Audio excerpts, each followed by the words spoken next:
So what is up, guys? Welcome to this new review of an Aliexpress home TV console. Today I will be reviewing this Sega Genesis TV console device from ATGames. They make a lot of Sega hardware clones, smack on some Sega Genesis or Master System games on it, and there you go, you have these kind of knockoff cheap consoles. As you might expect, it feels very cheap. Really cheap plastic, not even close to touching the original Sega Mega Drive or Genesis hardware. The buttons feel very flimsy, as you might hear as I'm bringing the joystick to the microphone. So here's the unusual thing, because this Sega controller has the 6-button layout, which is really unusual because the Sega controller in this layout, in this shape, only had 3 buttons, action buttons right here. And the 6-button controller is of a different shape. It's a very different controller all in all. So it has a power button, your 6 action buttons, menu button, start button, the D-pad, which is fucking horrible, I can tell you that. Here's the back side. You can open it with a flip of a switch. It comes with a screw on, and it takes 3 AA batteries. Well, there isn't much to tell about this console itself. It's just a regular Sega joystick, and it has some games on it. Let's check them out. So this is what you get when you start up the console. You get a greeting from ATGames, and there you go, it says Firecore. I have no idea why it says Firecore. Is that a emulator or something?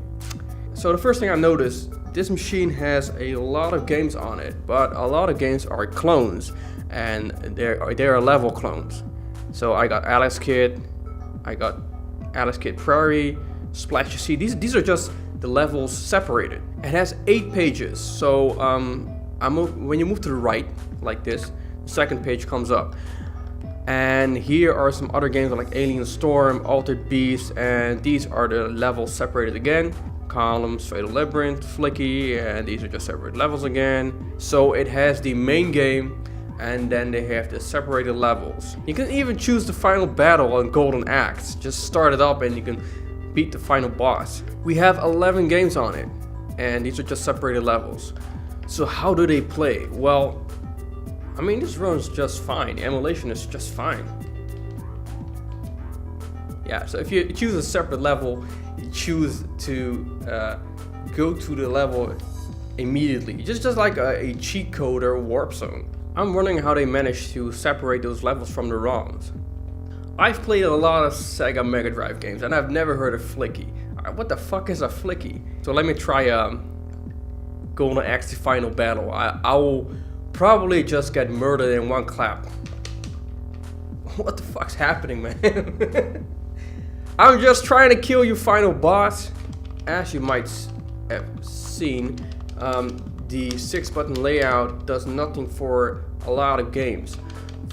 As I remember, the 6-button layout is only for a few games like Streets of Rage, and Streets of Rage isn't even on this machine. So I'm having a hard time with this final boss, so I'm just skipping it. I don't give a fuck.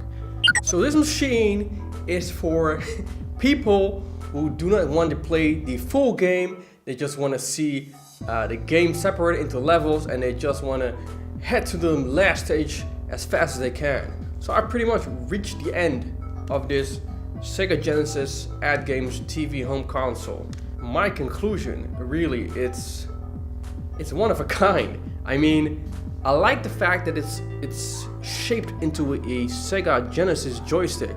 The menu is just, it sucks so much ass. I mean, what is this Firecore meant to be? They could have done so much more, but we're talking about ATGames, the guys of the company that always fuck up a Sega console. I reckon there's never been a true Genesis Sega experience coming from ATGames. All of their consoles have flaws. If you like this review, hit up the subscribe button right here. If you don't like this review, do hit up the subscribe button right here. And check out the other playlist right here for other TV review home consoles.